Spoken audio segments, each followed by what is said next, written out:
Alright, everybody, welcome. We are starting a new series called Millionaire Reacts. We're still doing How to Become a Millionaire and the classes and everything like that. They're going to be in a separate playlist, but I wanted to dive into some other stuff as well as what we do, so you could see multiple different sides of what I do, besides just the teaching and the learning, but some of the fun things, and hopefully you can continue to learn from this as well, and it's a tool, maybe a different type of tool. So we're actually going to watch this video today. It's called Spending Money is My Addiction. Rich Kids Go Homeless.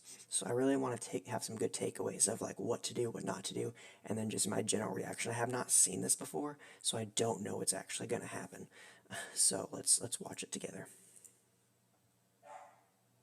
And then I apologize for my dogs in the background. I suppose you could say I have an addiction to spending money. Today's rich kid going homeless is 24-year-old banker Jay. So I work in finance. I don't need to work, so I come from old money, majority of which is due to my grandfather. He had a net worth of about £18 million. Add that to his dad's Okay, so we got to stop that right there. So his grandpa was worth 18 million pounds, which is more than $18 million, but we're just going to say around 18 million. That's not a lot of money.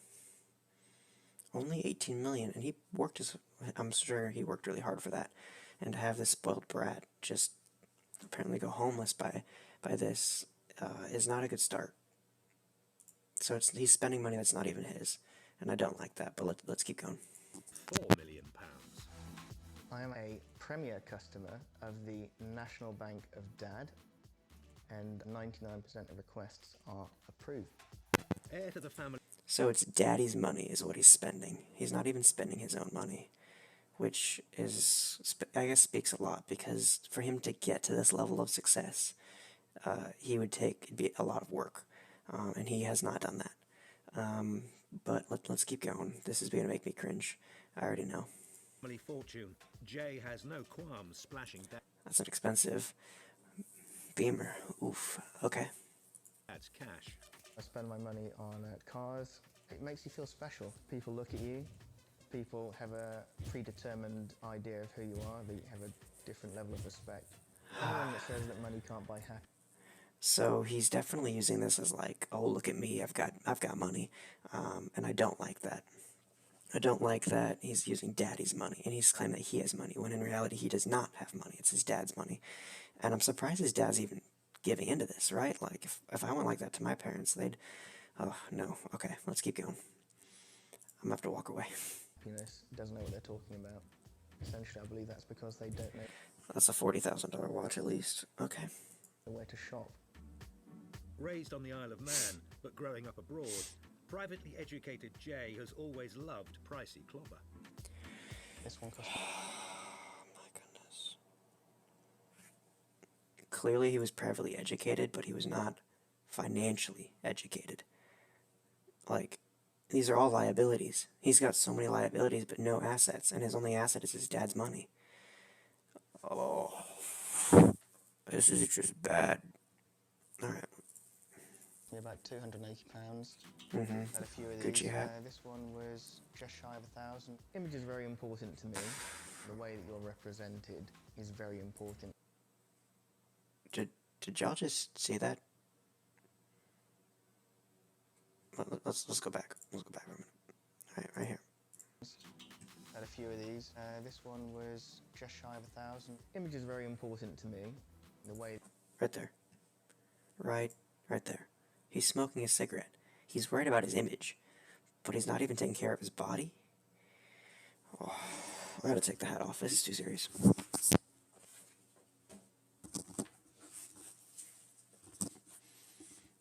This is too serious. Oh no, this is just bad. That you're represented is very important. But fashion-obsessive Jay is willing to give up his flash clothes and his flash cars to experience life at the less ostentatious end of the wealth spectrum. I think people on the streets, they can be lazy. More often than not, quite dirty and lacking drive in life. Drugs would. Okay, so he doesn't actually lose his money. He's taking part in an experiment. Okay. I'm okay with that. I want him to see the flip side of how a lot of people actually grow up, and then I want him to see what it looks like today and how it'll change his life. But if he keeps spending like this, he will go broke. But let's go. Would never help anyone get off the street. So get off the drugs, you'll end up somewhere better.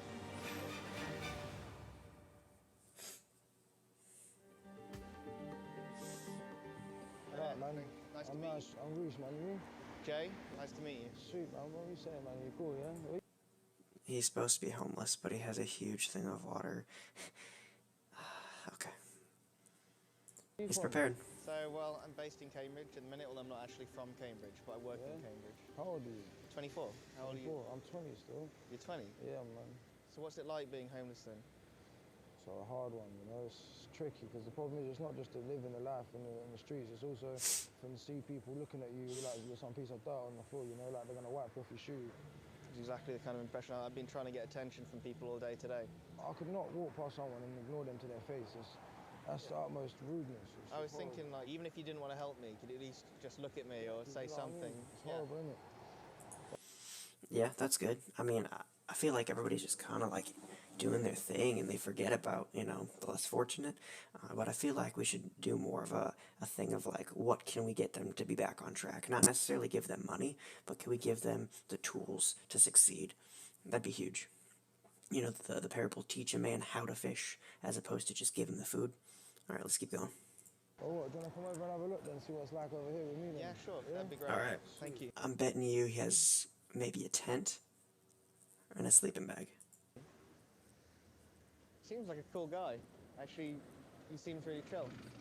Didn't feel shy, really. I didn't feel like he was someone to be afraid of. I felt like I could sit and have a chat with this guy. Reese begs every day with his All right, so this one, he doesn't even have a tent, or at least, okay. I'm willing to bet you that they found somebody that wasn't on drugs, which is what I would also use, so you have a good sample size, because not everybody that's homeless is on drugs. begging partner, Rachel, All right, nice to meet you guys. who doesn't want to be identified. Fair enough, fair enough. How much do you make, like, on average in a day then, I'm going to guess $6. doing this in this spot? I can make up to like 100, 125 a day. Like. Seriously? Yeah, it all depends how much you do. Like, to be honest, but I've got habits, you know. And Is that something that started from being homeless? If you can make $100 a day, let's get a little calculator. Let's get a little calculator out. Let's just Google a calculator. Okay, calculator. So obviously 100 times 31 is 3,100. Yeah, that's a lot in a month. That's quite a bit. I mean, I know a lot of people that don't even make $100 a day, and this is tax free. That's pretty good. I mean, 3,100 bucks. I was guessing like $7. If you do 7 times 31, $217. That's more what I was guessing. But let's keep going. Homeless, or is that something that was around? something that started when I was homeless, you know, I got mixed up in it. Started using this, started using that. And now I don't want to do it. I've got to do it. It's ridiculous. I don't have the choice now.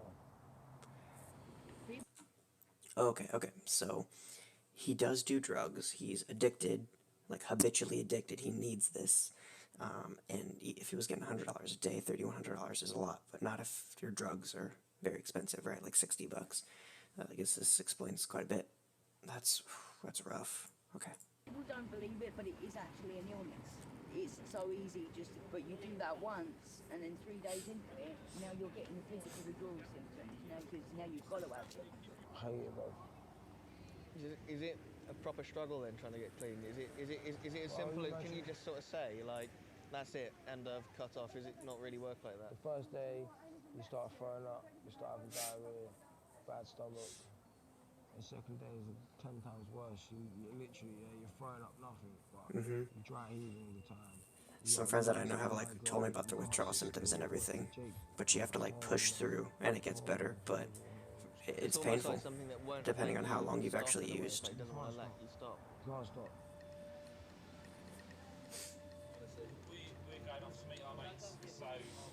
Reese and Rachel are two of the 55% of rough sleepers in the borough who use drugs. After receiving a donation, the grip of the addiction takes hold. He's going to spend his money on drugs. I bet you he's doing it off camera and everything. He's going to go use his drugs, spend the money, he's going to come back. Don't worry, I'll keep a lookout. Don't worry, I'll keep watch for now.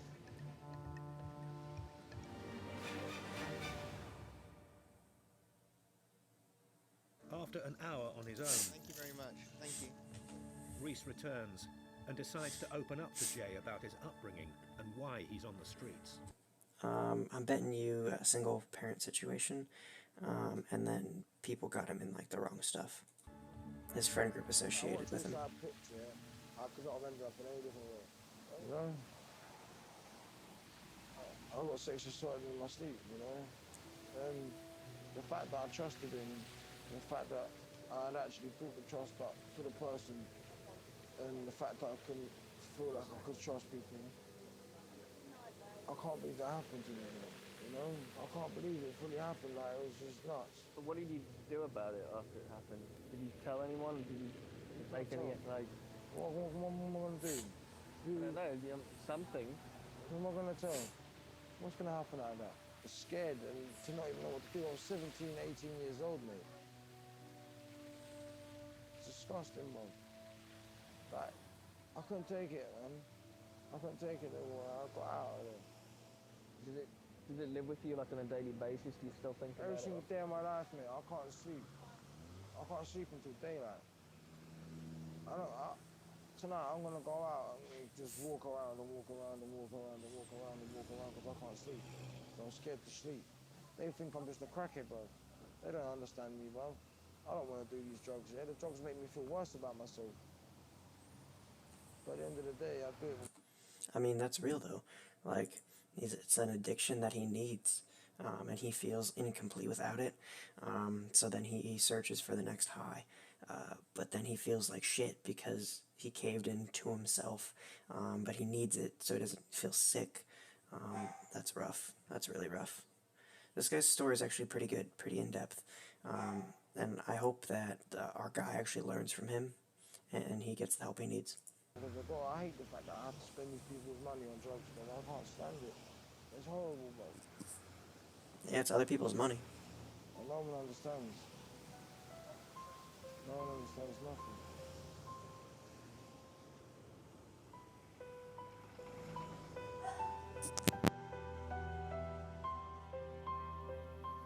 As Reese goes off for more drugs, his story about his sexual abuse resonates with Jay. A little bit difficult because some of his experiences and some of his stories ring home a little bit true for me. Had some dodgy sex... I mean, okay, so he got sexually abused and then he left the situation. I mean, you gotta live life on how you gotta live life, and if that's what you need to do, then that's what you need to do. The drugs, I think, compounded it and made it way worse than it needed to be. For example, he has to spend other people's money to get the drugs, and that's a problem. And he has to keep using, like we haven't even gone that far in, and he has to use again. This is messy. I think that's actually going to change his life around, though, so he can stop just blowing money to look cool and popular, and he might actually, you know, buy some assets or something. experiences in the past when I was younger. Once when I was in uni and once back when I used to live in Hong Kong. And like, it's not really something that I talk about, so just like finding someone who's got similar experiences and just hearing a little bit about them, it just sort of makes me pull my own demons out of the closet a little bit. It's normally something that basically I've brushed under the carpet for a few years. In that respect, we're quite similar, so it didn't necessarily matter that I came from a privileged background, didn't necessarily matter that he hasn't. At the end of the day, we've had similar experiences. You fight similar battles and similar demons. You know, money doesn't make you impervious to bad things happening to you, so... Of course not, yep, that's good.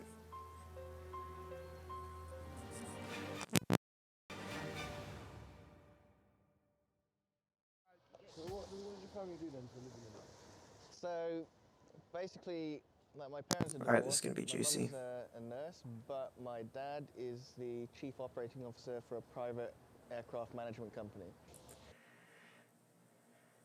Alright, So mom doesn't have money, dad has money, and he's a CEO of a chief of an airplane company, probably making parts or something like that.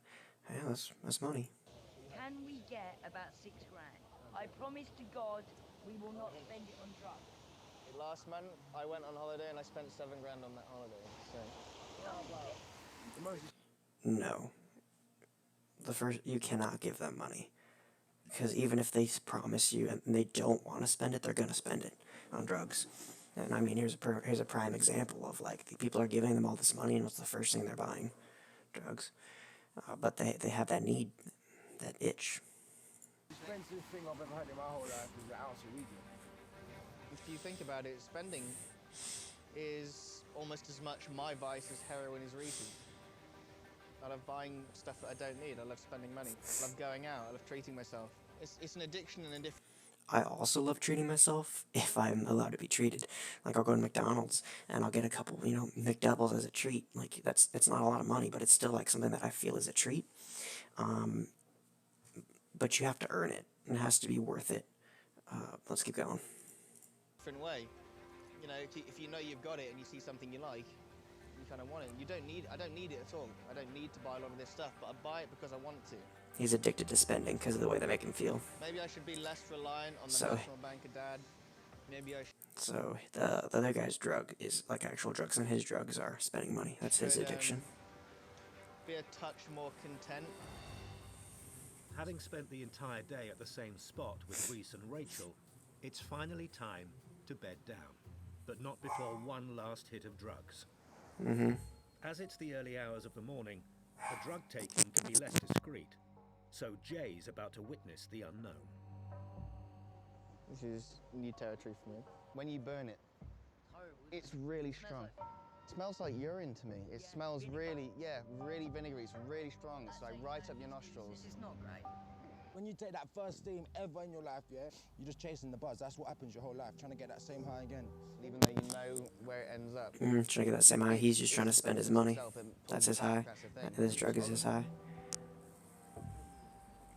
Sitting there and witnessing it with my own eyes, seeing the struggle that people go through on a daily basis to carry on supporting their own suffering. It's probably crack. Of what they're taking has such a strong grip over them. Homelessness to me before this, it was something to avoid. It meant that you weren't worth my time, you weren't worth my money. But after experiencing what I've experienced, I don't think my views could be much more different. So I'm glad that he realized that, he shouldn't spend money the way that he's spending money, because it's technically his dad's money. But it doesn't solve the fact that you can't give them $6,000, right? But this is actually a pretty good video. I learned a lot, and I hope that he did too. This wasn't my goal for the first video, but I'm definitely pleased with the outcome. But that's good. Hopefully he sees that, hey, I'm spending dad's money, and maybe he realizes that, hey, I'm spending money and that's an addiction for me that I need to fix. That's good. I like that. See you in the next one.